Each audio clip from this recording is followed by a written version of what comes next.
any sort of time playing with them now that you're a lot deeper into it?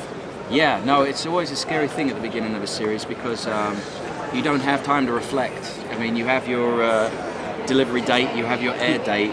You know, it's so you reflect as you go along, and it's not something you do in a series. Very often, sit down with the writers and review.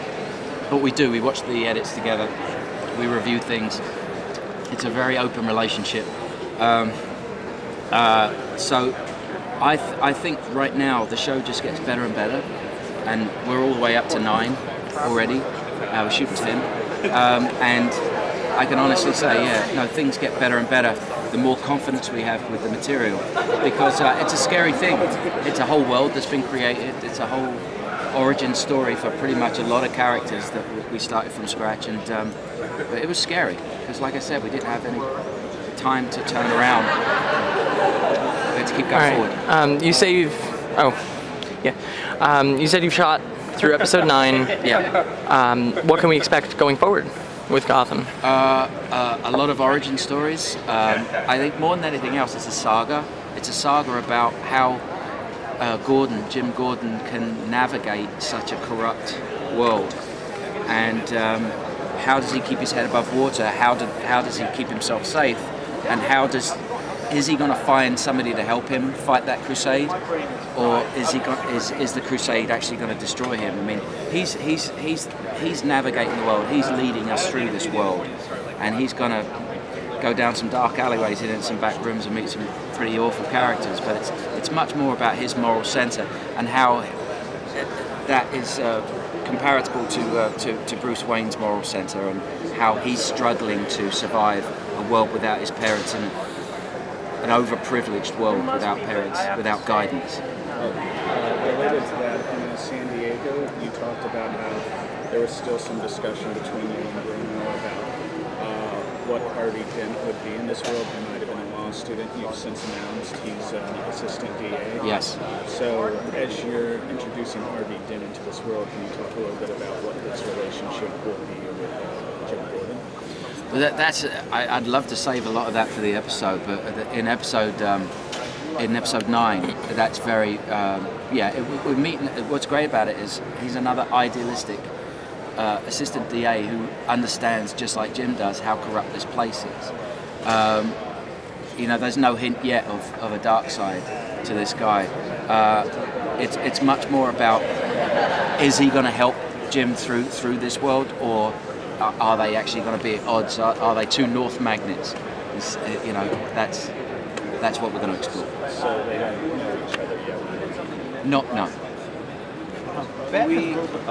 Will we get to see any hints towards Renee Montoya and Jim Gordon throughout the series of where they're headed to in terms of where they went to in the comics?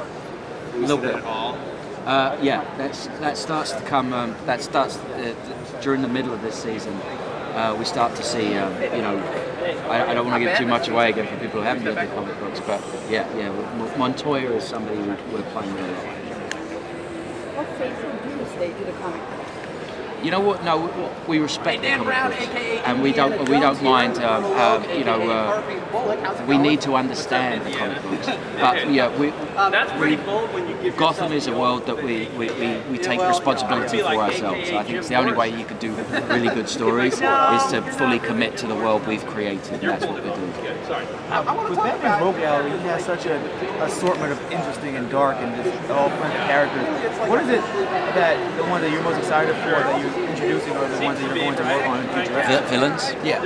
In episode 7, Victor Zsasz shows up, and I'm incredibly excited for people to see his introduction, because that was always a scary character in the books, and again, how do we bring him up palatable for an 8 o'clock network audience? But how do we pay homage to that guy that is a terrifying guy?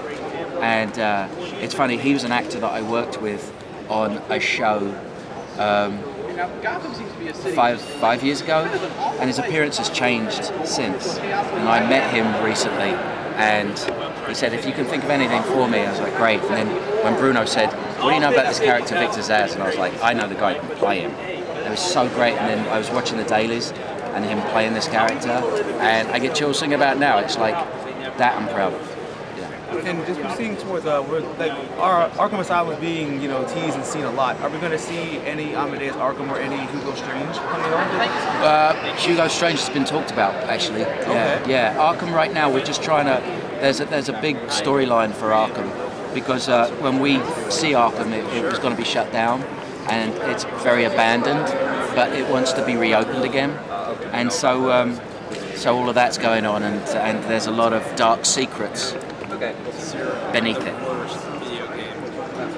Okay, we're gonna. Oh, you want one more question? Go ahead. We were talking about doing a Victor Zsasz on network television at 8 p.m. Has there been any conversations about how to thread the needle for the show because Gotham pushes them? Yeah. No, we realise we're walking that razor line of what's acceptable at 8 o'clock and what's not. But I think good stories are good stories, and to honour those good stories, we're going the distance, and until they stop us, I promise you that we'll just keep going.